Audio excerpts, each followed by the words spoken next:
Como é que vocês estão? Cansadinhos? Depois de 2 dias assim, intensos, com frio, mas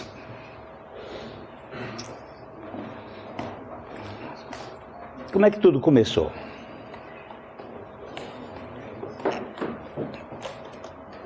Nós vemos Deus criando um ser humano do pó da terra, soprando um fôlego das vidas, e este ser humano tornando-se alma vivente.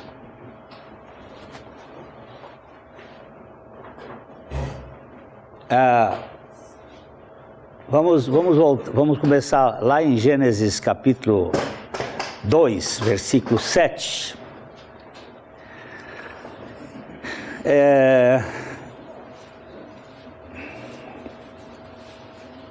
2:7.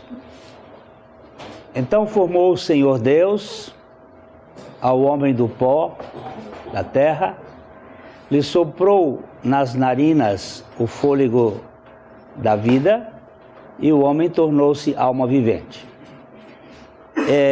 Na verdade, no original hebraico, a palavra vida está no plural. Então, o fôlego das vidas. Porque o homem tem uma vida biológica e também tem a vida psicológica.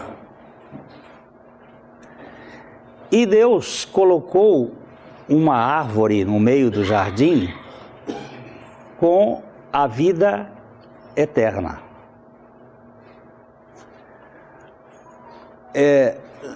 Eu sei que existem todas as pessoas que entendem que a alma e o espírito são a mesma coisa, são posições dicotomistas, e tem aqueles que creem que o homem ele é como uma água.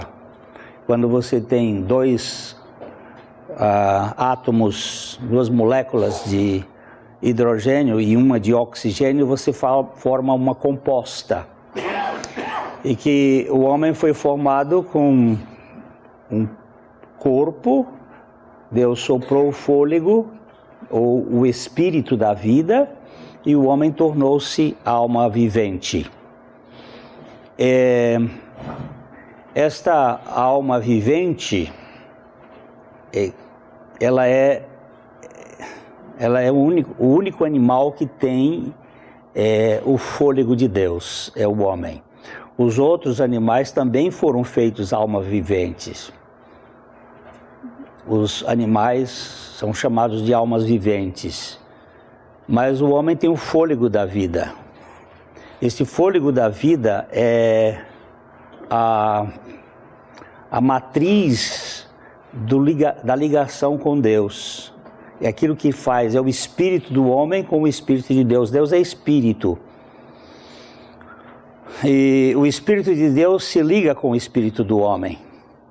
Mas o homem viveu assim com Deus. Quanto tempo a gente não sabe. Algumas pessoas supõem que foram algum tempo que Adão teve esse contato com Deus. Ele depois, quando ele estava fazendo a taxonomia dos animais e das plantas e tal, Deus disse: não é bom que o homem seja só, e fez a mulher. Isso tudo é conjectura que a gente faz, e a Bíblia não deixa muito espaço nem para a gente fazer avaliações para cima ou para baixo, mas como a nossa mente é finita, a gente procura compreender alguma coisa e ver como é que está. E a questão que me chama a atenção é que eles estavam ali no jardim, tudo bem. Uma outra coisa aqui, A Bíblia tem 1189 capítulos. Os 2 capítulos iniciais não tem diabo. E os 2 capítulos finais também não tem diabo. O diabo entra no capítulo 3 de Gênesis e sai no capítulo 20 de Apocalipse. Então, do capítulo 3 de Gênesis ao capítulo 20 de Apocalipse, nós temos aquilo que é chamado por alguns teólogos de o caminho da serpente e a manifestação do Cordeiro, que é o plano redentivo e a operação da serpente na história da humanidade. Quando este homem que vivia paradisiacamente, a gente entende que paraíso, Éden, é um lugar onde tem prazer, porque é isso que significa a palavra Éden, jardim ou lugar dos prazeres, ou do prazer. Dr.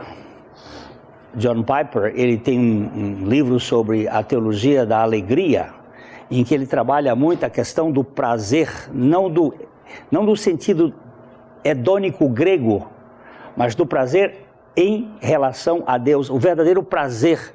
Porque se nós não tivermos prazer em Deus, nós não temos significado na vida. A nossa vida ficará sempre na busca de alguma coisa provisória. E as coisas provisórias, elas não satisfazem. Elas têm ressaca. A festa tem ressaca. Acabou? Acabou. Tanto é que o pessoal diz assim, o melhor da festa é esperar por ela. Enquanto você está preparando a festa, né, e caminhando pela festa, você está numa expectativa. Quando termina, a Piquitita era uma senhora que trabalhou na casa da avó da minha esposa, e ela era louca por casar. E vivia pensando em casar, e casar, e casar. Era uma mulher muito simples. E um dia ela casou-se. E quando a avó da minha esposa perguntou para ela, e então, Piquitita, casou? Casei. E como é que você está? Como é que foi? Ela... Foi toda a definição de casamento para ela. Foi esse buchocho. Quer dizer, aquela expectativa toda resumiu nisso, né? Então você tem uma expectativa na vida, aquilo alcança. Eu tenho um rapaz que frequentou muito tempo a nossa igreja, ele tinha uma ambição, hoje ele está muito rico, ele tinha uma ambição desmedida. E ele começou a negociar com Deus o dízimo por causa da ambição.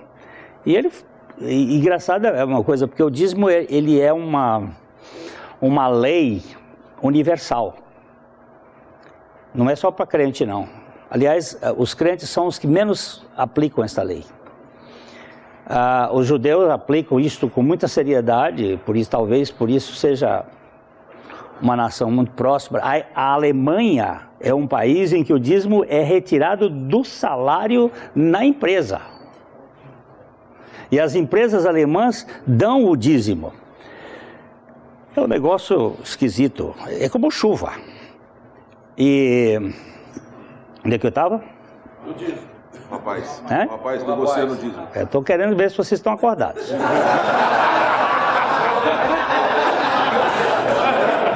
Como é que eu sou?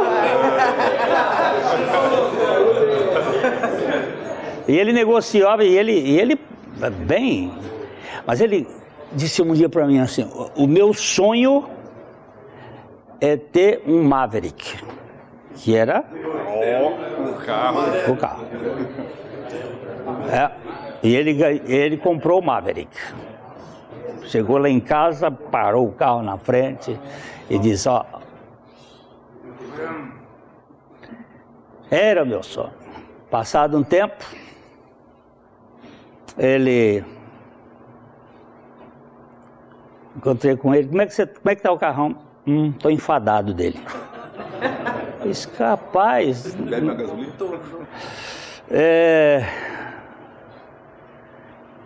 Agora o meu sonho é um BMW. Comprou o BMW. Passado um tempo, conversando com ele, e como é que tá o BMW? Rapaz, você sabe que eu estou enjoado dele. Agora eu quero um Jaguar. Comprou o Jaguar. Passou um tempo, o Jaguar não se via mais. Eu agora quero uma Ferrari. Comprou a Ferrari. E outro dia encontrei com ele. Como é que está a Ferrari? Ele disse, já vendi. Já enjoei. Eu digo, sabe por quê, Paulinho? Sabe por quê, Paulinho? Porque você está procurando prazer. Você está procurando prazer no provisório. O provisório não dá prazer. Eu conheci um cara lá no Paraguai, menino simples. Esse menino com muita para trabalhar, para ganhar, para viver. Ele começou a vender relógios de marca. O Paraguai é um país de emergência. Gente subindo e ele compra relógios. Você sabe que tem relógio que custa 4 milhões de dólares. Ele, quando estava naquela, ele disse, eu vou comprar um Rolls Royce. Eu vou trazer um Rolls Royce aqui para o Paraguai. E ele foi, trabalhou, foi aos Estados Unidos, comprou um Rolls Royce. Para importar para o Paraguai é muito simples, muito fácil. O Paraguai não tem essas reservas de mercado, esses troços que nós temos aqui, essa super taxação, esses negócios aí. Chegou lá e ele saiu. O Rolls Royce é o máximo. Só ele tinha.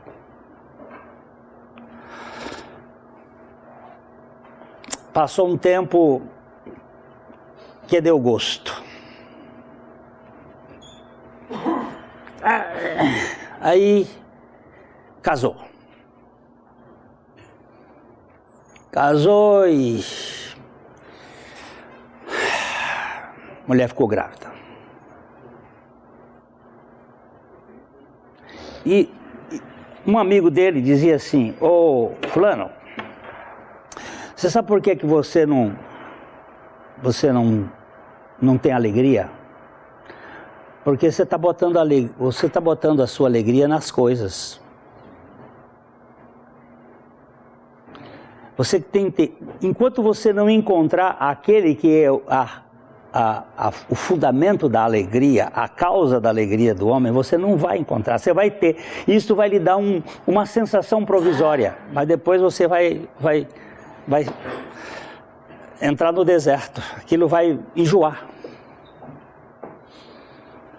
Só quando você tiver alguém que lhe dê sentido eterno. Isso é bobagem. Isso é bobagem. Porque o homem natural não entende as coisas do Espírito de Deus. Aí a mulher ficou grávida, nasceu o filho. Rapaz, o filho virou um ídolo e virou o amor da vida dele. Ele parava de trabalhar para ficar com o filho. Ele é muito emocional e ele grudava no filho. E aquele filho passou a ser... Ele dizia, não pode ter nada que a gente ame mais do que um filho. E o filho era o centro. E a mulher ficou grávida do segundo filho. segunda gravidez, depois de uns 3, 4 anos. Aí ele disse, eu não posso amar o meu segundo filho como eu amo o primeiro. Não é possível. Esse menino é tudo. E o menino nasceu, era também um menino, e ele descobriu que ele amava o segundo igual ao primeiro. Aí caiu a ficha dele. Então Deus pode amar o mundo. E eu quero conhecer esse Deus. Eu quero conhecer esse Deus porque se eu que sou finito amo essas duas criaturinhas tão profundamente. E ele contou para mim como foi que ele conheceu Jesus. Foi desgostando das coisas, conhecendo uma pessoa que ele não conhecia e que veio mostrar para ele que era amor, que era o filho. E o outro, e agora ele disse, eu quero conhecer o Senhor. E ele hoje é um testemunha lá no Paraguai desse amor de Deus. E ele fala sempre, Jesus é esse amor encarnado. Ele é o amor encarnado. Agora, o homem vivia tão bem com Deus. O que aconteceu? Vem uma cobra, quer dizer, tudo isso é uma simbologia, uma significação, e chama atenção para o homem de que ele pode ser igual a Deus. Ele tinha sido criado à imagem e semelhança de Deus. Mas agora agora preste atenção aí no capítulo 3 de Gênesis, capítulo 3 de Gênesis, o versículo 5. Vamos começar com 4, Gilberto? Então a serpente disse à mulher, é certo que não morrereis. Deus disse que ia morrer. Uma vez eu vi um pastor dizer uma coisa que eu disse, está certo. Ele disse assim, a Bíblia do diabo é diferente da de Deus só em não e sim. Quando Deus diz não, o diabo diz sim. E quando Deus diz sim, o diabo diz não. É assim que fica a diferença. A Bíblia do diabo, ela é antônima do que Deus diz. Hein? É isso que ele é, adversário. Então, quando Deus diz não, ele diz sim. Quando ele diz sim, diz não. Então Deus diz morrereis. O diabo diz, é certo que não morrereis. E agora? Entra a dúvida. O que é dúvida? Ó aqui, ó. Ó aqui. Dúvia. Dúvida. Dúvia. 2 caminhos. Qual deles? É encruzilhada. Dúvida é uma encruzilhada. Eu estou entre 2 caminhos. Qual deles? O de Deus ou da serpente? Com qual eu vou ficar?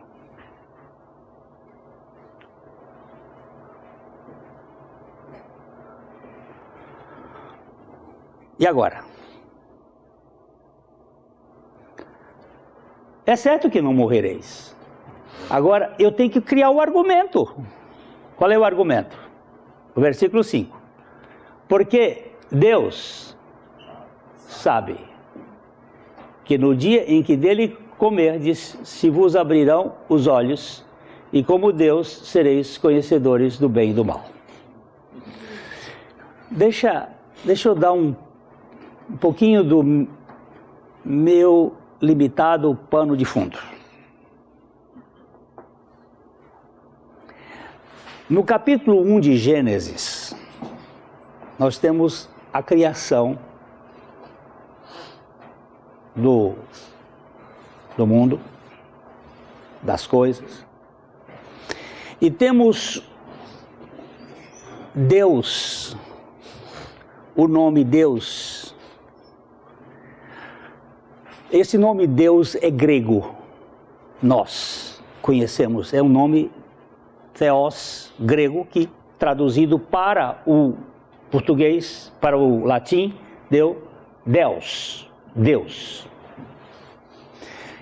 Em hebraico, este nome é Elohim.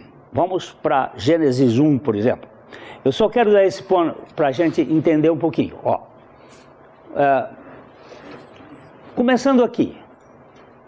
No princípio criou Deus, os céus e a terra. Esse nome aqui, Elohim, é o nome plural. Alguns acham que é apenas uma forma de vossa majestade. Ele está no plural no sentido de majestosidade de Deus. Mas a mim, me parece, está refletindo o caráter trinitário de Deus. Está falando de um Deus coletivo. Um Deus que é relacional.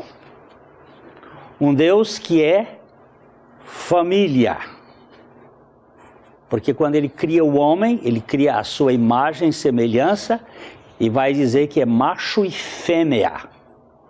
Uma ideia coletiva. Adão, no capítulo 5 de Gênesis, não é visto como o Ishá, mas sim como o homem macho e fêmea. Uma coletividade. E aqui, esse nome, ele reflete um caráter, para mim, trinitariano. Mas eu digo para mim, não é que eu sou original, não. Eu tenho outros pensadores que creem assim, que a gente acredita que cada um de nós está no pescoço de alguém, bem mais alto. Então, pessoas que pensaram e oraram e creram, eu creio que dentro de cada um a compreensão da mente. Todo este capítulo, você vai ter Deus, Deus, Deus, Deus. Pode passar um pouquinho mais, ó. Baixa um pouquinho mais, só para a gente ver aqui, ó. Criou Deus, baixa um pouquinho mais, só para eu mostrar aqui. E fez Deus, e Deus abençoou. É sempre Deus, Deus, Deus, Deus. Quando chega no capítulo 2, a partir do versículo 4, que é como que o destaque laboratorial da criação do homem, Deus separando para criar o homem, você vai verificar que a partir do versículo 4 aparece o Senhor Deus. E esse Senhor é Yahvé, Yehová, Javé, aquele que existe, aquele que é, melhor, a expressão é aquele que é. O eu sou. Que ao meu ver também, eu estou querendo sempre dizer assim, da minha perspectiva limitada, esse eu sou é o mesmo eu sou do livro de João, que é Jesus, ou o Cristo, que creio eu, dentro da economia da criação divina, ele se destaca para criar o homem. O homem, e parece que João explica isto, que no princípio era o verbo estava com Deus, o verbo era Deus, todas as coisas foram criadas por ele, e sem ele nada que foi feito se fez, e depois ele diz, ele era a luz dos homens. E a gente percebe que aí o homem é uma criação de Cristo. E quando Cristo veio salvar o homem, ele teve que, disse assim, eu que inventei esse boneco, eu vou entrar na raça desse boneco como homem também, para desfazer esta coisa que foi feita e que na casa do oleiro não deu certo, estragou. E agora eu venho que fazer de novo, refazer. Então, o que eu quero dizer é que quando chega no capítulo 3, todo o resto do capítulo 2, você vai encontrar o Senhor Deus. O Senhor Deus formou o homem, colocou o homem no jardim. O Senhor Deus, que para mim é Cristo. Quando chega no capítulo 3, a serpente tira o Senhor da jogada. Eu não acredito, como a alta crítica dizia, que esse texto inicial era um texto eloísta e que o outro texto era um texto javista. Então, isso aí para vocês depois pesquisarem. Eu não creio nisso. Eu creio na inspiração da palavra de Deus pelo Espírito Santo. E aqui nós temos a serpente retirando a serpente foi criada pelo Senhor Deus, mas ela, quando vai falar, ela diz assim, por favor, baixa um pouquinho, baixa um pouquinho mais aqui, baixa um pouquinho mais. A serpente, não, o Elohim, mas a serpente mais sagaz que todos os animais que o Senhor Deus havia feito, diz, assim que Deus disse... Não fala Senhor, né? Hein? Ele botou com o Elohim. Ela falou com o Elohim, ela tirou o Senhor da história. Ela tirou o Javé da história. Porque qual é a briga da serpente? Com quem a serpente? Jesus. Ela é chamada Anticristo. É a obra do Anticristo. Com quem é a briga? Tiago diz assim, tu crês que há um só Deus? Faze bem. Por quê? Até os demônios creem, ainda mais se estremecem. Qual é o problema da humanidade? Com quem o homem caído tem o problema? Com Cristo, com Jesus. E eu estava fazendo bota fora de um casal que estava indo para a Europa há uns anos atrás, aqui no aeroporto. E eu cheguei, estava uns 8 homens conversando ali, e o parceiro da mulher lá, o casal que ia embora,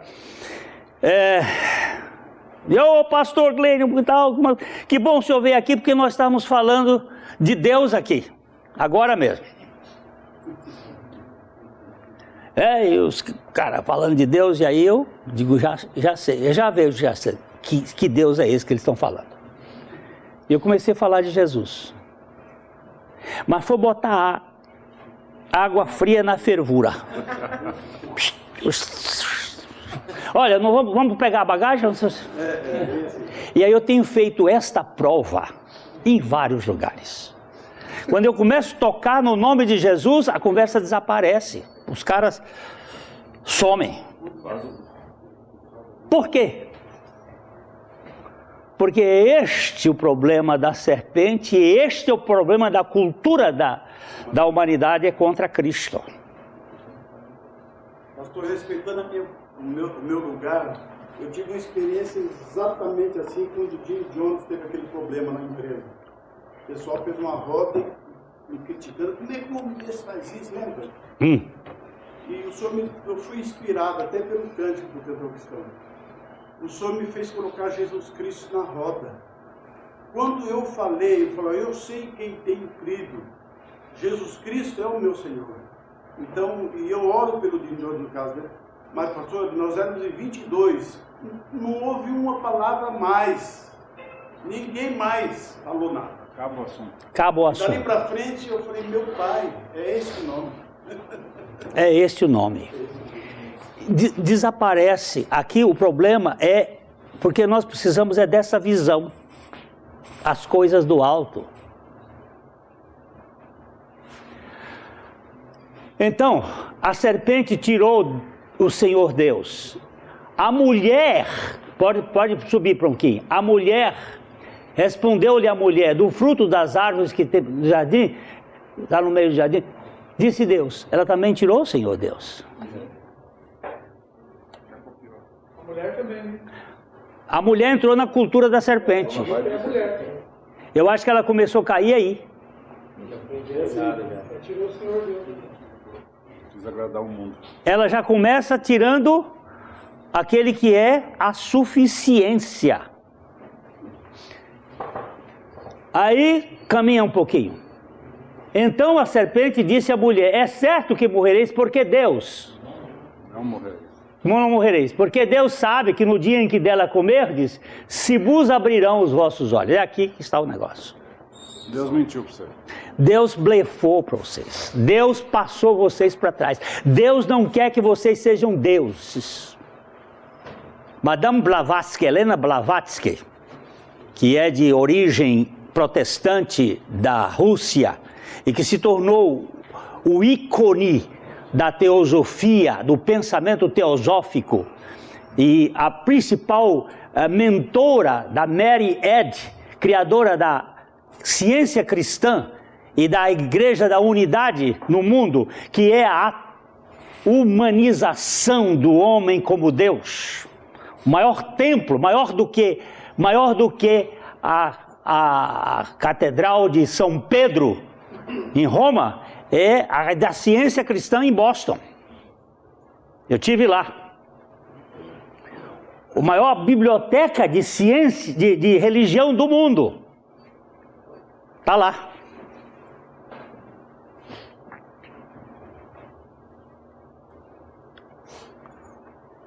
E essa turma começou a tomar os seminários e colocar, seminários católicos, protestantes, e colocar a ênfase num Deus que não se encarna. Ou simplesmente apenas no Jesus histórico, mas sem o Cristo da encarnação. Pastor, ele estava falando, tirou o Senhor, porque Jesus, lá no começo, já estava falando de Jesus, que é o Senhor e Salvador, concorrente direto dela e vencedor. E lógico, a ideia é essa. O Alberto Pike, que é o pai de um pensamento que removeu Cristo da cultura moderna, você sabe qual foi o principal elemento para remover o sentido da igreja para o mundo? Foram os esportes, hostes. Em 1860, Alberto Pike, escrevendo para Joseph Mazzini, na Itália, ele diz: nós temos que fechar as igrejas. E a melhor maneira de fechar as igrejas é acabar com o domingo e colocar esportes no domingo e fazer o comércio funcionar nos domingos e fazer com que as pessoas tenham o seu hedonismo nas coisas. E é uma frase dele que ele diz assim, nessa carta, depois vocês podem procurar aí. A frase é o seguinte: Lúcifer é Deus, é o único Deus. Lamentavelmente, Adonai também é Deus, mas Lúcifer vencerá Adonai. Esse cara era filho de pastor, nascido em Boston, e que se tornou o grão-mestre da maçonaria Illuminati, e fazem parte da cultura da serpente. Porque Deus sabe que no dia em que dele comerdes, se abrirão os vossos olhos, e como Deus sereis conhecedores do bem e do mal.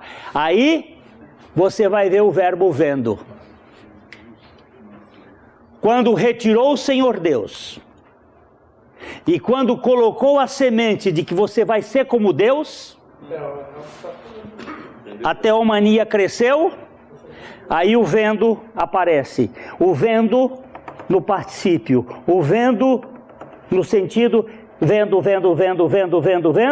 O que aconteceu? Ficou vendido. Ficou vendido. Não sabia mais o que fazer. Aí nós vemos aquelas coisas todas. Olha agora o verso 7. Abriram-se os olhos de ambos, Que bestagem é essa?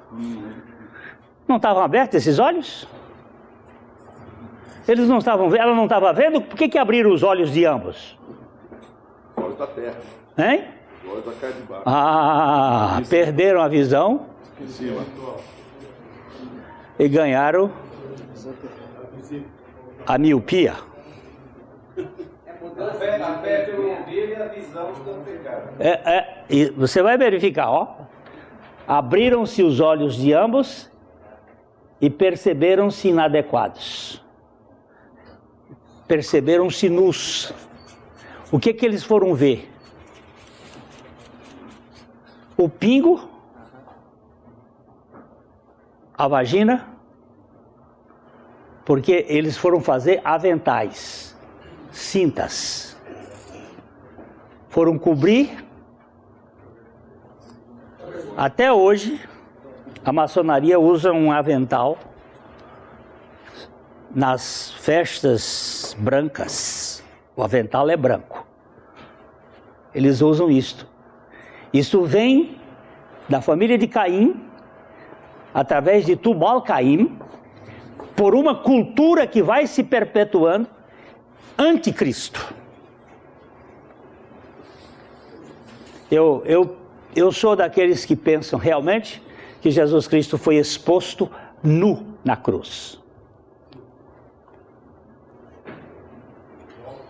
Para nos cobrir da nossa vergonha e da nossa inadequação.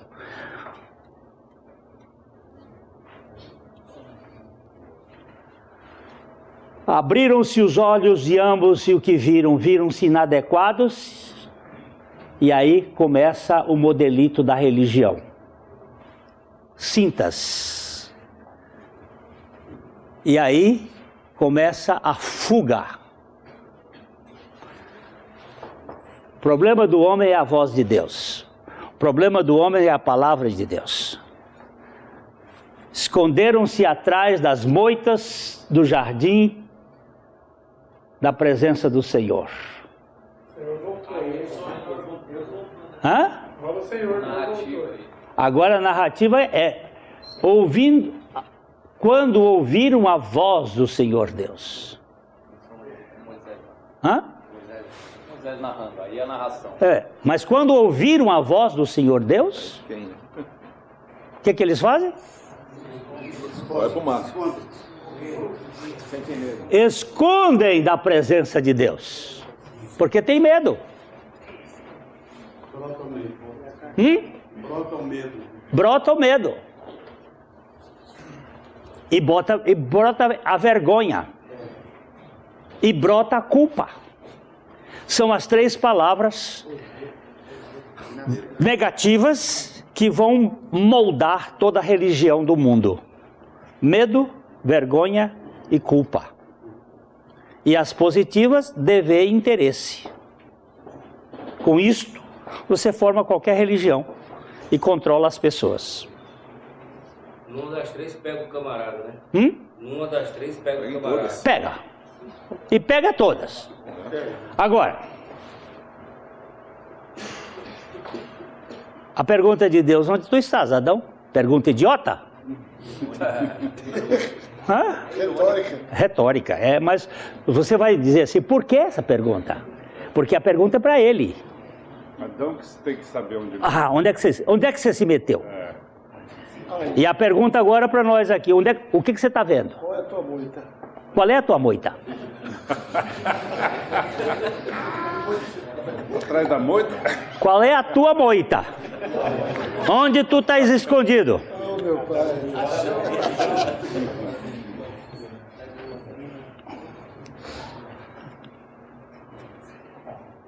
Paulo, vamos lá. Rápido que eu tenho que correr.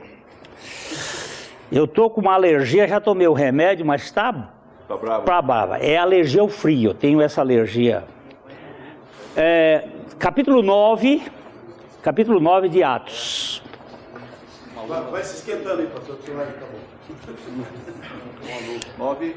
Atos 9, 1. Vamos começar com 1. Saulo. Quem é Saulo? Ele que era Paulo. Saulo. Ele é fariseu. Um fariseu. Perseguidor da igreja. Que mais? Cidadão romano. Cidadão romano. Quanto à lei irrepreensível. Quanto à lei irrepreensível. Um fariseu irrepreensível quanto à lei. Da tribo de Benjamim. Que tribo é esta? Tribo de Benjamim, que tribo é esta? Vem lá de José, né? É a primeira tribo que dá um rei a Israel. Saul. O nome Saulo é Saul. Aí você vê a origem, você vê o pedigree do cara, você vê a nobilitate dele, a nobreza, o currículo, título. Você vê que o cara é o cara. Você sabe com quem você está falando? Você sabe com quem você está falando? Ele chega a dizer na carta aos Gálatas: quanto aos da minha idade, eu excedia em muito. O cara não era o Obama que dizia: esse é o cara. Esse era o cara. Esse é míope. Esse era o cara. O Obama não concluiu a frase, né? O Obama não concluiu a frase. Esse é o cara que vai roubar o Brasil. Muito bem. Olha agora, este cara, Saulo, respirando ameaças, ainda ameaças, ameaça e morte contra os discípulos do Senhor, dirigiu-se ao sumo sacerdote. Eu quis chamar a atenção do Senhor, porque eu falei ontem uma coisa. Jesus, quando você lê o Novo Testamento, você vai verificar que ele é declarado como Salvador 16 vezes. Não é que é menos vezes. Ele é Salvador, mas a ênfase. Ele é visto como mestre 64 vezes. Mas ele é visto como Senhor 652 vezes. Ou seja, para que ele veio a essa terra? Diz Paulo, para ser Senhor e Cristo.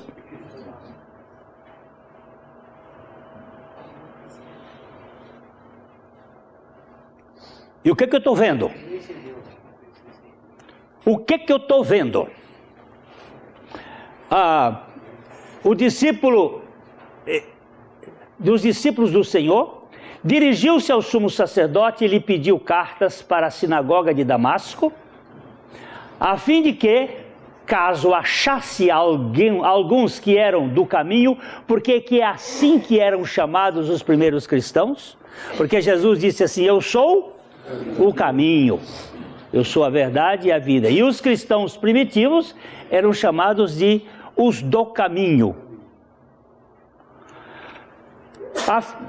Do caminho, assim homens como mulheres os levassem presos a Jerusalém. Seguindo ele estrada fora, ao aproximar-se de Damasco, subitamente uma luz do céu brilhou ao seu redor, e caindo por terra, ouviu-se uma voz que lhe dizia: Saulo, Saulo, por que me persegues? Olha, primeira coisa, eu queria chamar a atenção, porque eu já ouvi e eu já preguei que Paulo caiu do cavalo. Mas você vai olhar o texto, não tem cavalo. Se você pusesse a cavalo o texto ali, a cavalo, você não vai achar nada de cavalo no texto. Não existe nem cavalo, nem camelo, nem nada. Pode ter, podia ser, era comum ter. Mas se o texto não diz, eu não posso botar no texto que o texto não diz. Bem.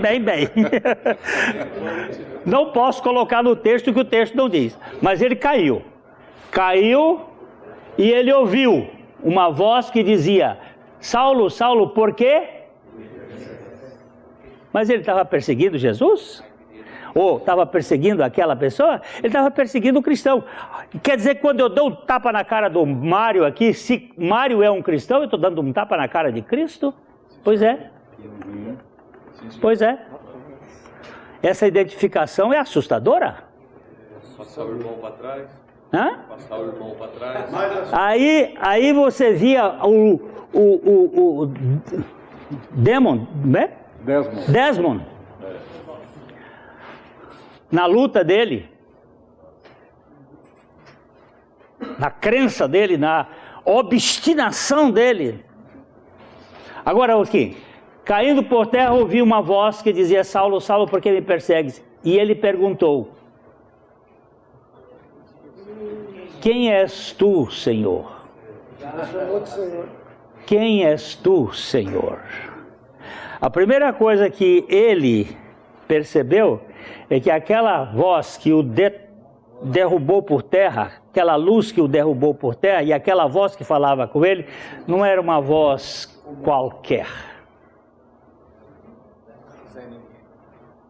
Não é a captura da serpente removendo, é exatamente a centralidade do Espírito, porque ninguém confessa que Jesus é o Senhor senão pelo Espírito. E aqui já começa dizendo: quem és tu, Senhor? E ele disse: eu sou Jesus, a quem tu persegues. Olha, mais adiante ele vai dizer numa outra narrativa que ele ouviu em língua hebraica.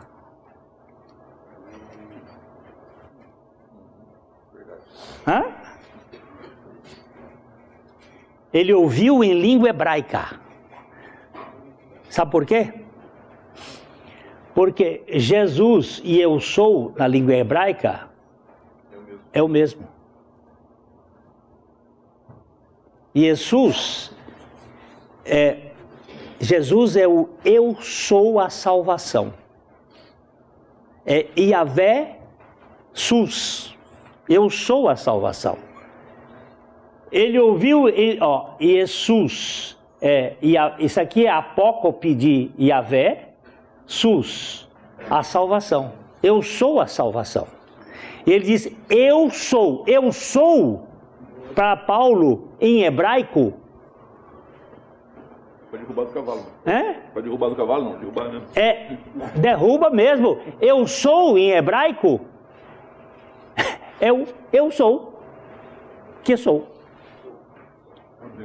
É Deus. Ele disse, então por isso ele disse, mas Jesus diz: mas levanta-te, entra na cidade, onde te dirão o que te convém fazer.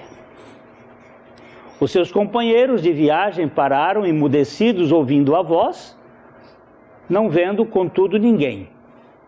Então se levantou Saulo da terra e, abrindo os olhos, nada podia ver. A primeira coisa, os nossos pais tiveram os seus olhos abertos para si.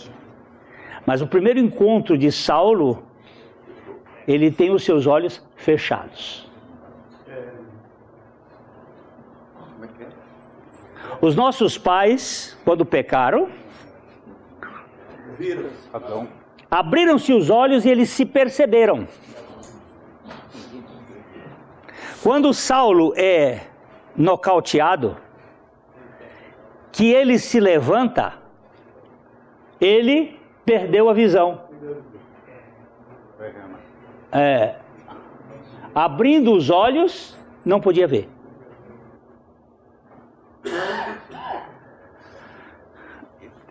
Na minha compreensão limitadíssima, eu entendo que aqui vai haver uma mudança de escopio de visão. Vai mudar a visão do externo para o interno, da visão tridimensional para a visão celestial. Vai haver uma viravolta. É pelo ouvir, na hora que ele falou Senhor. Ele ouviu, estava enxergando. Ele começa a desenvolver a fé, exatamente. Começa o trabalho do Espírito. Então levantou-se da terra, abrindo os olhos, e abriram-se os olhos de ambos, e se perceberam, não podia ver. E guiando-o pela mão, levaram-no para Damasco. E esteve 3 dias sem ver, durante os quais nada comeu nem bebeu.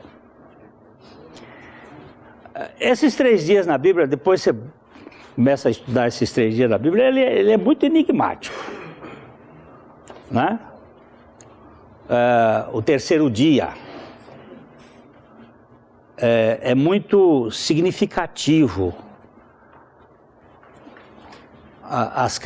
da criação, da redenção, da adoração. Tem vários, mas a gente vai perder tempo entrando aqui no terceiro dia. O terceiro dia é muito importante. Ok, vamos subir um pouquinho aqui. Doutor, tá? Saulo, por que me persegue? Então, havia em Damasco um discípulo chamado Ananias. Disse-lhe o Senhor numa visão. Agora, começam as coisas espirituais a acontecer. Tem gente que tem visão que Prozac resolve. Mas tem gente que tem visão que vem do céu. A visão de João na ilha de Patmos é visão celestial. As visões de Paulo são visões celestiais. Visão celestial está baseada em Cristo. É dele. Quando João vê, está lá agora, só para começar, a gente vai voltar aqui, nós estamos em Atos no 10. Vamos só Apocalipse 1. Revelação de Jesus Cristo, que Deus lhe deu para mostrar aos seus servos as coisas que em breve devem acontecer, e que ele, enviado por intermédio de um anjo, notificou ao seu servo, o qual atestou a palavra de Deus e o testemunho de Jesus Cristo quanto a tudo o que viu. Visão de Jesus Cristo. O livro de Apocalipse não é uma visão do fim dos tempos, é uma visão de Jesus Cristo. E aí os acontecimentos a partir de Jesus Cristo.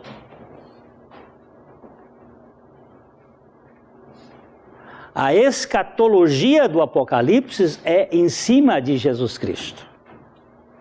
Bem-aventurado aquele que lê, aquele que ouve, aquele que as profecias, e aí, escrita nesse livro.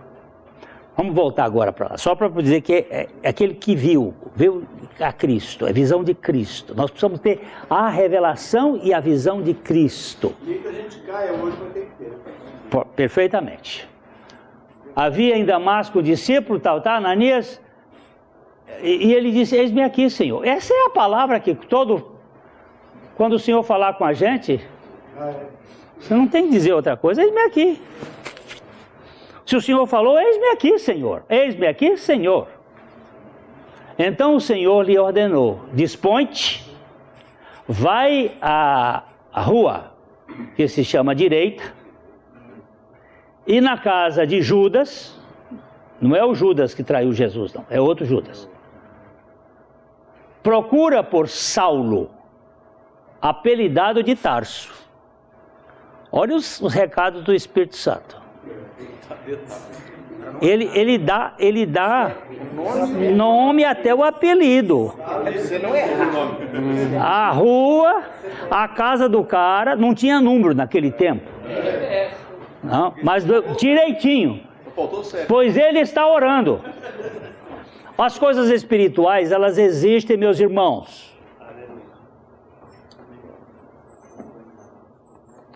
Tem acontecido às vezes, vai em tal lugar. Mas o que eu vou fazer lá? Vai. Não discuta. Vai. Vai que você vai ver o que vai acontecer.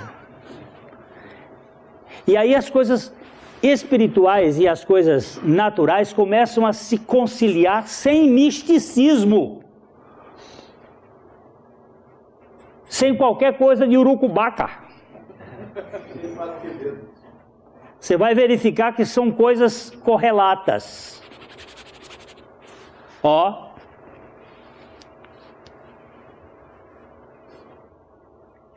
Pois ele está orando. E viu entrar, e ele viu entrar um homem chamado Ananias,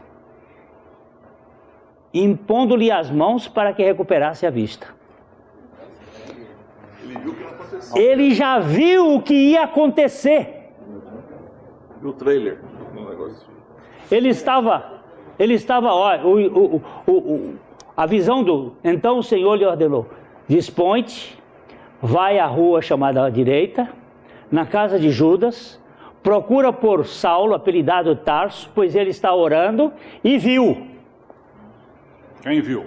O Saulo. Saulo. Então, Deus estava revelando para Ananias. Para Ananias e para Saulo ao mesmo tempo. Só dá para se encontrar. Só se encontrar. O WhatsApp estava fazendo celestial. Mesmo. Ó, não tem confusão, gente. Exatamente igual Cornélio e Pedro. E viu, hein? Ele viu e depois foi recuperado a vista. Então... Pera, calma. E viu. Ele não viu. Ele viu. Gente, nós estamos aqui analisando, atentando para as coisas que não se veem, mas das que se não veem. Amém. Quando é que nós começamos a ver as coisas espirituais? E viu entrar um homem chamado Ananias e impor-lhe as mãos para que recuperassem a vista. Ele perdeu a vista tridimensional, mas ele ganhou a visão espiritual. Mas ele precisava ser curado. E Ananias, porém, respondeu: Senhor,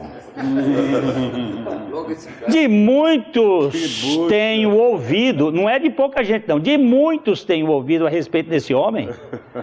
Quantos males tem feito aos teus servos em Jerusalém? Este cara aí pertence aos exterminadores. Essa é a turma que tira os headhunters.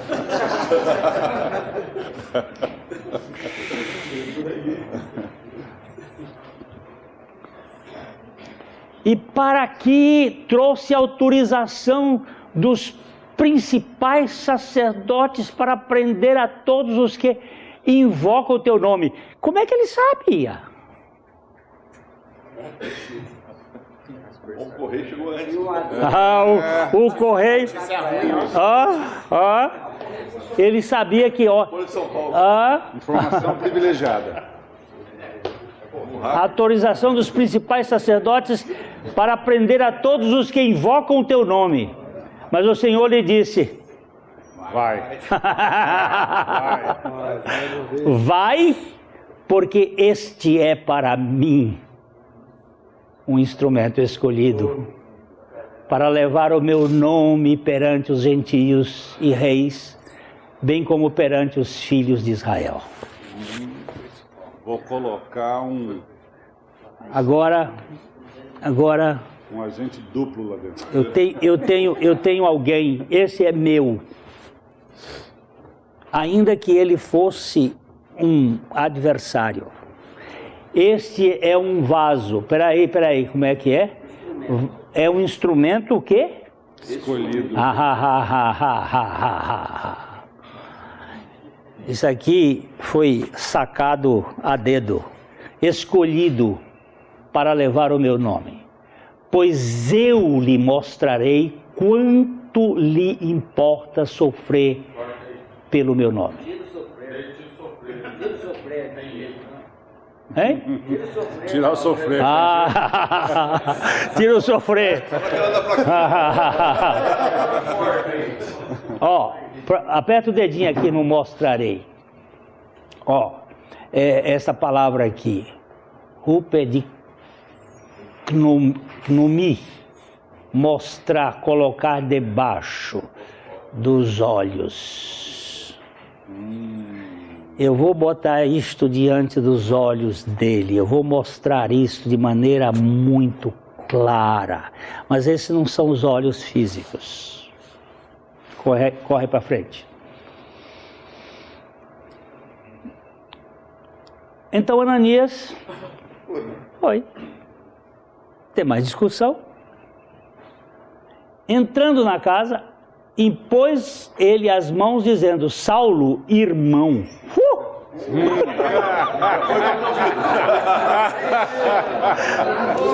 Ai, que medo. Esse Deus, Saulo, irmão, o Senhor me enviou. Eu não estou aqui porque eu quero.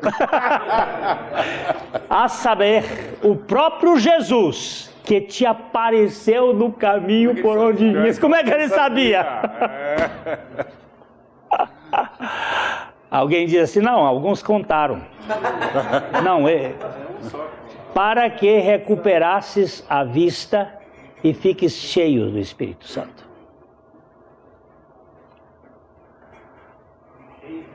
E depois, imediatamente lhe caíram dos olhos como que escamas e tornou a ver.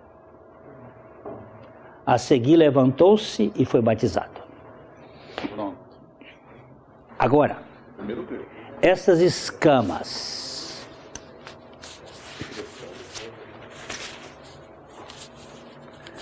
antes Saulo só via a realidade física. Depois ele perdeu a realidade física e passou a ter a visão celestial. Agora ele é restaurado a visão física e celestial. E ele vai viver com as duas visões. Mas ele diz assim, nós precisamos atentar para as coisas que se não veem. Porque as que se veem são temporais e as que se não veem são eternas. O eterno peso de glória, muito mais excelente, é que nós precisamos ganhar a verdadeira visão celestial.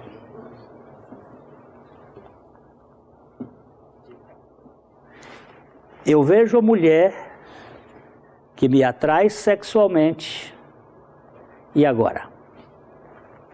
Como faço? Se eu virar o rosto, eu estou tentando me... Religião. Eu estou tentando me castrar. Como é que eu faço? Foi aquele pastor que furou os olhos para não ver? Sim, senhor. Dentro da cabeça? É. Ele está contando a história de um cara que eu conheci. Ele foi criminoso. Ele foi preso em Niterói. Lá na prisão, ele conheceu o Evangelho. Ele foi salvo. Ele foi estudar depois ele teve, como é que chama essa condicional? Liberdade condicional. Ele foi estudar no seminário, depois recebeu liberdade total, se tornou pastor. Ali para a banda de vocês, Hélio. Para ali, para aquele lado de Magé. É, por ali. Tornou pastor. Mas ele tinha uma luta terrível com mulher. Os seios das mulheres. Ele sofria demais. Um homem muito sincero. Ele colocou ácido nos olhos e se cegou.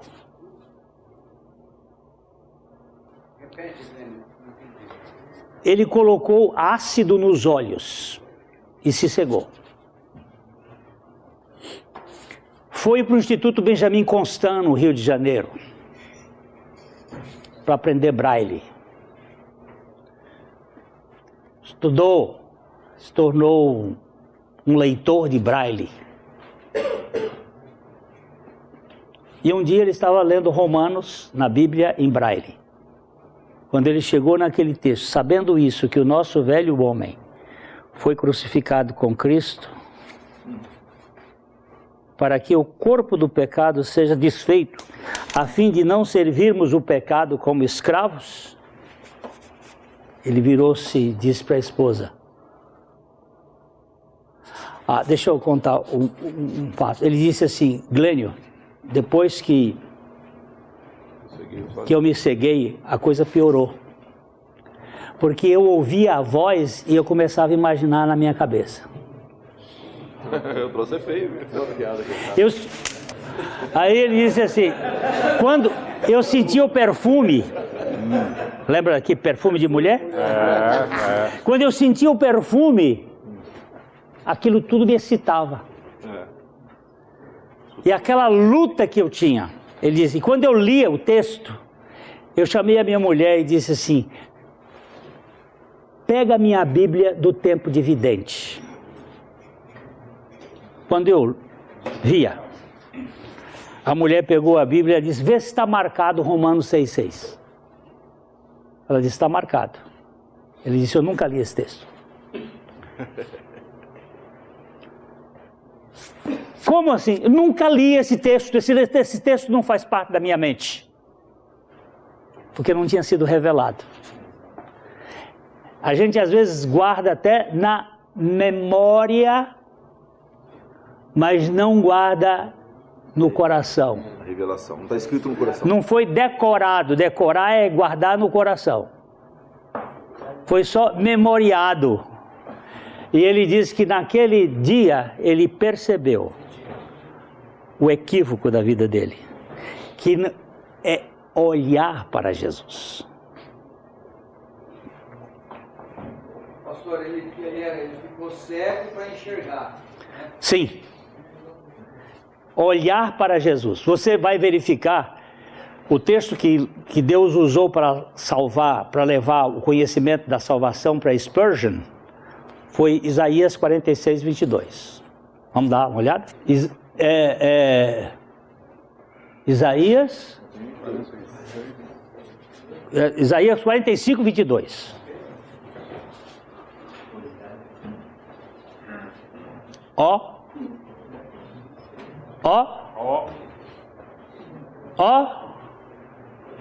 Olhai para mim e sede todos os limites da terra, porque eu sou Deus e não há outro. Eu sou. Aonde está a nossa vitória? Em Cristo. Em olhar para o Senhor. Olhai para mim. Podemos dar uma pincelada em Mateus 5,30? Mateus 5,30. E se a tua mão direita te faz tropeçar, corta e lança de ti. Pois se te convém que perca um dos teus membros, do que vá todo o teu corpo para o inferno.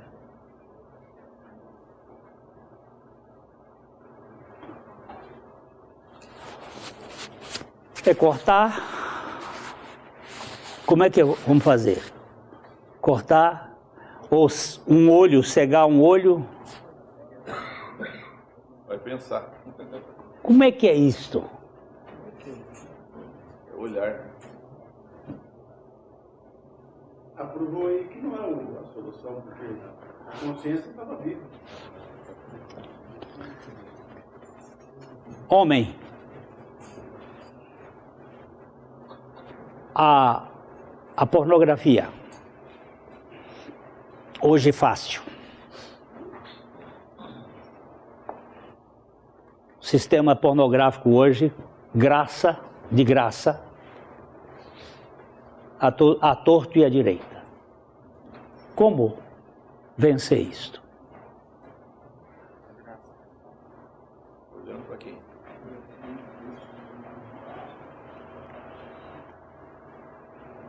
Nós podemos usar todos os métodos.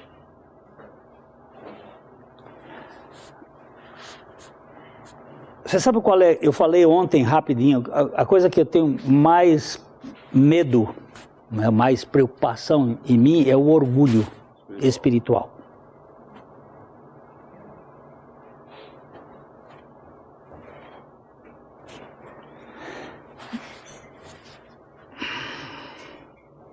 Tem gente que se embriaga com vinho e tem gente que fica embriagado por não beber vinho.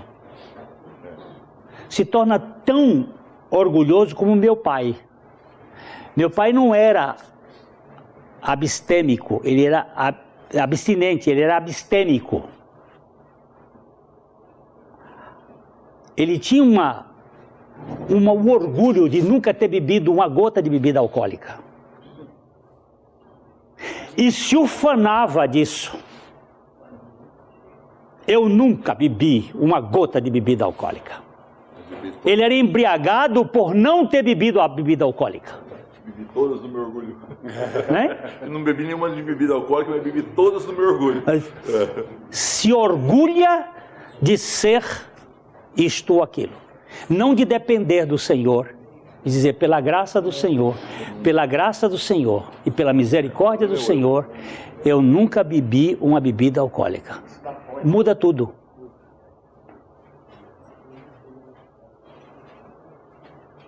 Ele está centralizado nele, na força do seu caráter. Isto chama-se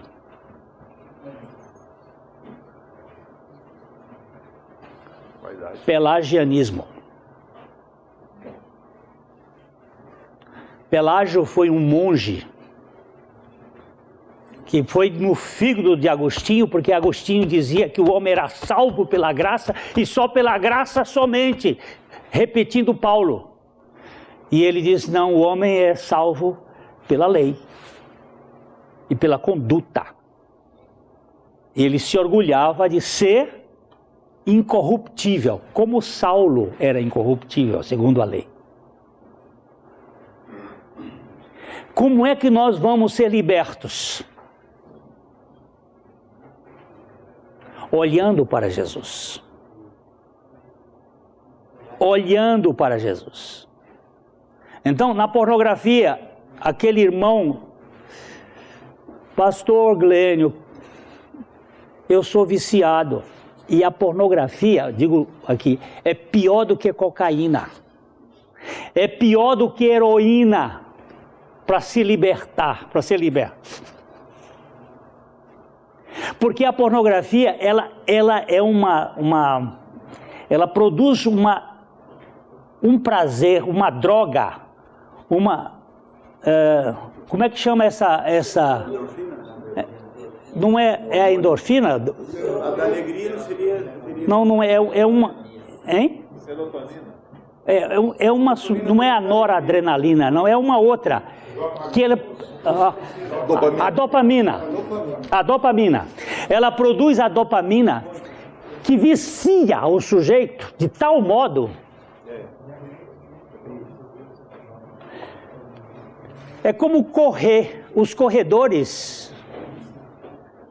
Nós tivemos um médico aqui em Londrina, o Dr. Murilo. Vocês conheceram o Murilo? Ele ficou viciado, ele foi para os Estados Unidos para... Correr. Aí é endorfina. É endorfina. Ele ficou viciado, ele tinha que correr, porque se não corresse... Ele foi fazer tratamento nos Estados Unidos por causa do vício da corrida, da necessidade. O Dr. Barros também, irmão do Hubertinho Barros, ficou viciado. O homem vicia com ele como vicia com religião. E a Bíblia quer nos mostrar a suficiência de Cristo. Então, pastor, o que eu faço? Eu estou viciado. Só tem um jeito, olhar para Jesus. O sedentarismo também tem que olhar para Jesus para começar a se mexer. Também. Há controvérsias. Controvérsia, porque não tem na Bíblia de Jesus ainda correto.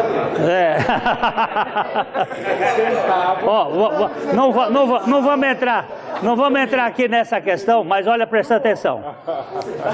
Pessoas que estão viciadas consigo mesmos, com suas leis, com seus princípios, com as suas doutrinas, não estão dependendo do Senhor.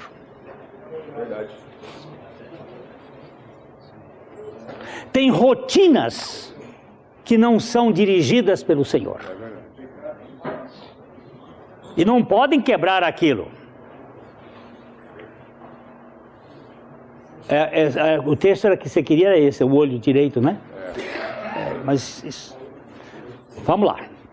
Eu só posso entender isso. E agora, pastor, como é que eu faço? Olha, eu vou lhe dar uma sugestão.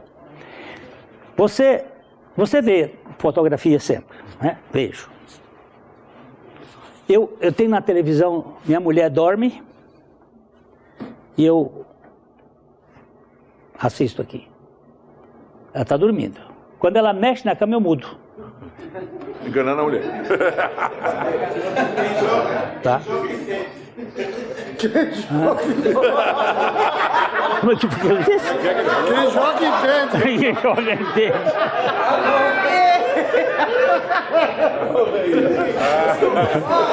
Ó, tá aí. Ó, mudo. E muda. É só ela mexer. Você está enganando quem? Se a bateria falhar, ele está perdido. E você está enganando quem?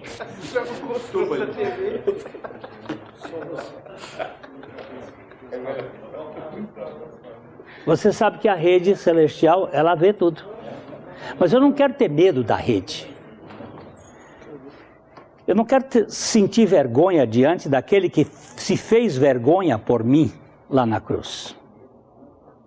Eu quero ser liberto de toda cegueira. E a única maneira é confessar a realidade como realidade. E a gente chega a um ponto de se envergonhar, né, pastor? Começa por aí. Porque na psicologia você sabe que a vergonha, ela potencializa, o medo potencializa, a culpa potencializa. A única coisa que despotencializa é o amor.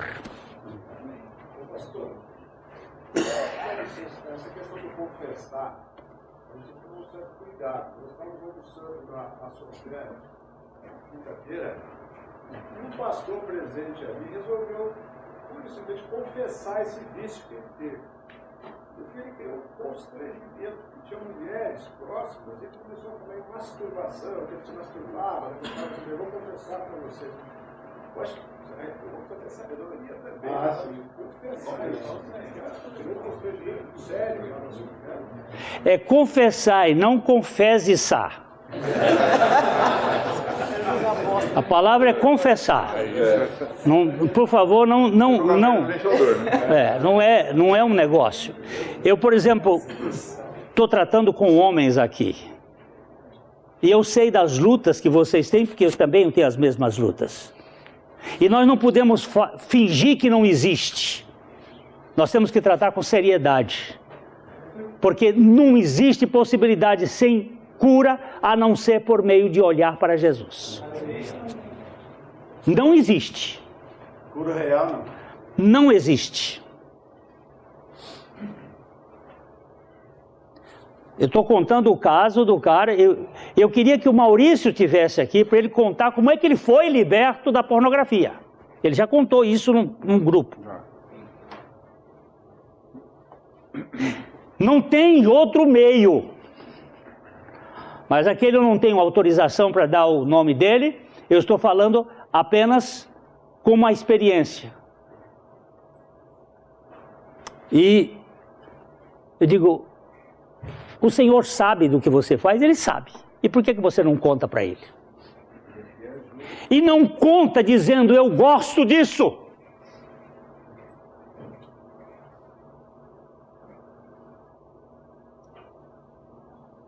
Vem participar dessa coisa comigo aqui.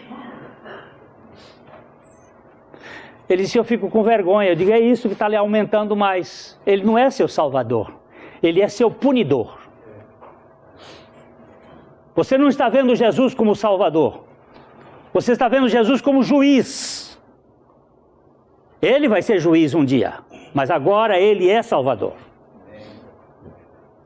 E naquela luta, ele levou um tempo. Mas um dia ele abriu o peito para o Senhor e disse, Senhor, eu gosto da pornografia. Eu não vou parar de fazer isto. E aqui estou eu na tua presença. E eu te ofereço esta pornografia para o Senhor assistir comigo. Mas ali foi a luta. Ele disse, meu querido Glênio, tirou com a mão, arrancou a raiz do meu coração. Sabe, hoje, eu tenho nojo. E eu vou terminar com esse texto de Ezequiel 36, 26, em seguida, só para a gente rapidinho entender como é que este processo acontece. Dar-vos-ei coração novo. Porei dentro de vós espírito novo. Tirarei de vosso coração, o vosso coração de pedra, e vos darei um coração de carne. Deixa colocar isso aqui como entendo. Para mim, coração de pedra tipifica Adão, feito da pedra, feito do pó, terra.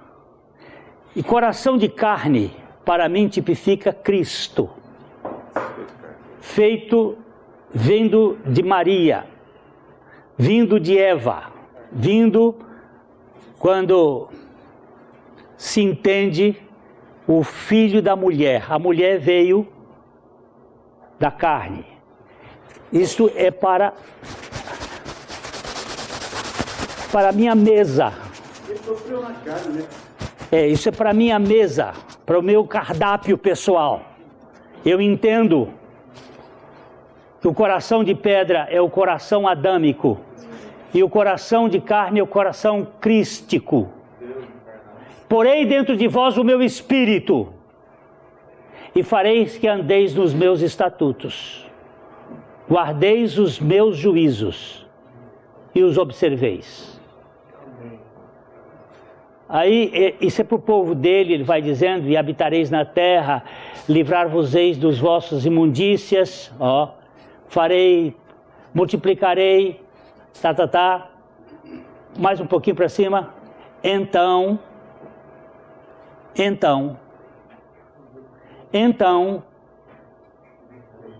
eu tive um professor de teologia, que ele disse que todas as vezes que nós encontrássemos o então na Bíblia, então deveríamos parar para considerar o que estava ligado acima. Então,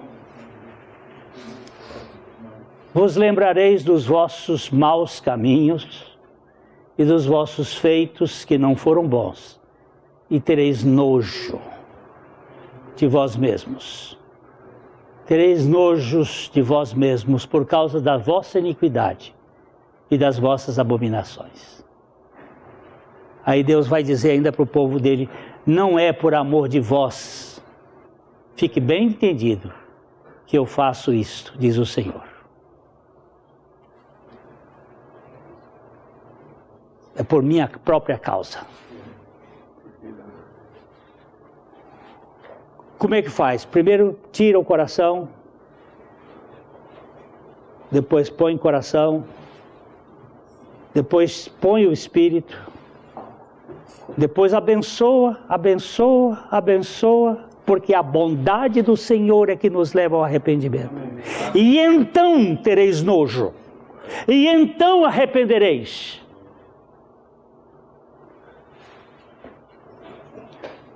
E agora, Mauro, se a igreja fosse uma comunidade terapêutica, de verdade, nós não teríamos preocupação de ouvir a sujeira das pessoas, porque sabemos que temos um Deus capaz de limpá-las totalmente. E a igreja seria curada, e as pessoas seriam libertas, mas nós temos que ocultar, por causa da vergonha, por causa do testemunho, porque isso vai dar um mau testemunho e fica todo mundo doente, sofrendo. Eu preciso da visão celestial. E a minha oração aqui com vocês é a oração de Eliseu, diante daquele jovem. Abre, Senhor, os nossos olhos, para que nós vejamos a realidade espiritual, para que nós vejamos o poder da cruz. Se eu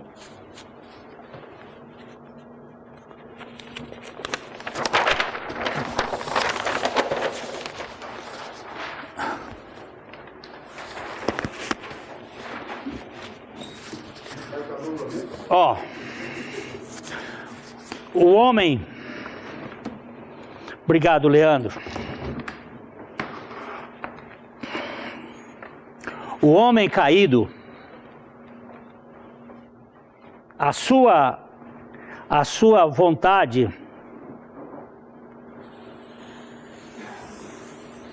é a riba. É sempre se exibir, é sempre crescer, é sempre ser maior, é melhor, maior, mais isso, mais. O crescimento do pecado é um crescimento para cima. Jesus Cristo,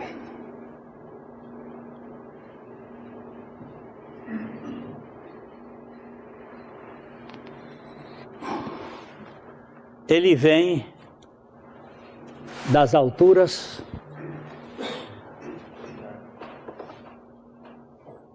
o crescimento é de cima para baixo, o crescimento do pecado é de baixo para cima. Preste atenção que tudo que eleva, orgulha. O crescimento, Jesus vem do alto e desce até a morte de cruz, e aqui forma uma cruz.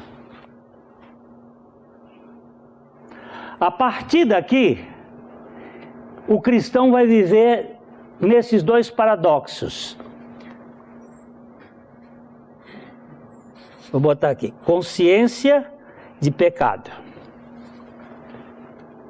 e consciência de santidade. E a sua caminhada espiritual vai ser em conhecer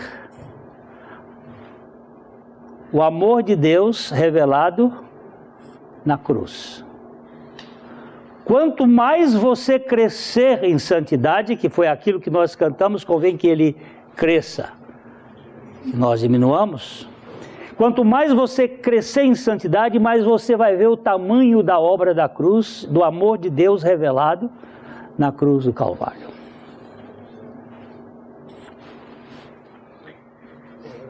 Maior será a sua consciência de pecado, maior será a sua consciência da santidade dependente do Senhor. E você vai crescer para cima. Ainda, e vai perder a força do pecado. Você vai formar o peixe. Isso é só mnemônico, é só para lembrar.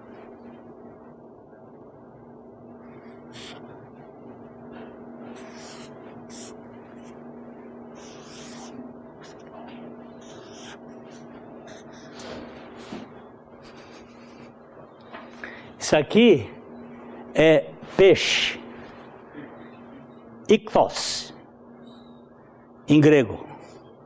Isso aqui é Jesus, Christos, Cristos, Theos, Deus, Huios, filhos, Soteros, Salvador.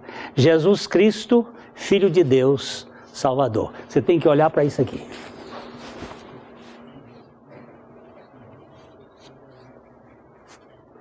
Quanto mais você olhar para isso aqui, mais você vai perder a visão de Adão. Mas você vai perder a visão deste mundo, atentando não para as coisas que se veem, mas para que se não veem. Lembrando-se uma coisa, pensai nas coisas lá do alto, não nas que são daqui da terra, porque morrestes, e a vossa vida está escondida com Cristo em Deus. E quando Cristo se manifestar vossa vida, então vós vos manifestareis com Ele em glória. Nós precisamos crescer nesta dimensão da revelação da obra da cruz, porque é aqui que está a nossa vitória. Eu falei demais, mas eu tinha que chegar a esse ponto, que é uma vida. Melhorou bem a calceira, viu? Não, a luva eu devolvo o dono.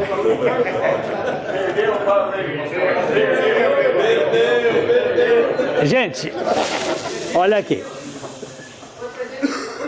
Eu não creio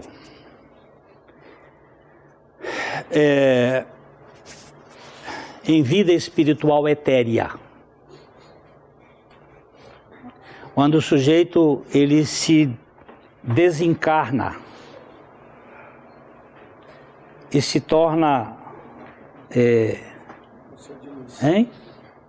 se torna ET mesmo. O pé está no chão, o coração está indo no Senhor, mas o pé está no chão. Não vamos banalizar. As duas coisas precisam andar juntas. Eu estou assentado nos lugares celestiais em Cristo Jesus. Mas eu estou aqui numa reunião com homens e isto reflete a minha humanidade. Eu sou um homem. Mas eu sou uma nova criatura em Cristo Jesus. Eu creio que o meu velho homem foi crucificado com Cristo. Não posso negar o que a Bíblia diz, mas eu creio que eu levo uma natureza terrena. E não acredito que natureza terrena e velho homem sejam a mesma coisa. Porque eu não acredito que a minha Bíblia vá mentir. Que ela diz que o meu velho homem foi crucificado com Cristo, e se foi crucificado com Cristo, ele morreu. Mas ela manda fazer morrer a natureza terrena. Como é que eu posso fazer morrer um que já morreu? Então essa natureza terrena, ela é um fato. E ela é que dá origem à prostituição, à impureza, à lascívia, à idolatria, à avareza, que é a idolatria. Por estas coisas vem a ira de Deus contra os filhos da desobediência. Mas, pela graça do Senhor, nós fomos crucificados com Cristo. Amém. E se cremos isto, temos um descanso, mas temos uma batalha. E a nossa batalha é o espírito contra a carne. Porque eles são opostos. E se são opostos, eles vão lutar até que eu tenha uma carne glorificada, um corpo glorificado. Enquanto isto, lutas e dificuldades. A Livraria PIB Londrina procura selecionar cuidadosamente seus títulos e autores a fim de oferecer um conteúdo alinhado com o Evangelho de Jesus Cristo. Bíblias, livros de teologia, devocionais, literatura infantil, biografias, comentários bíblicos e muito mais.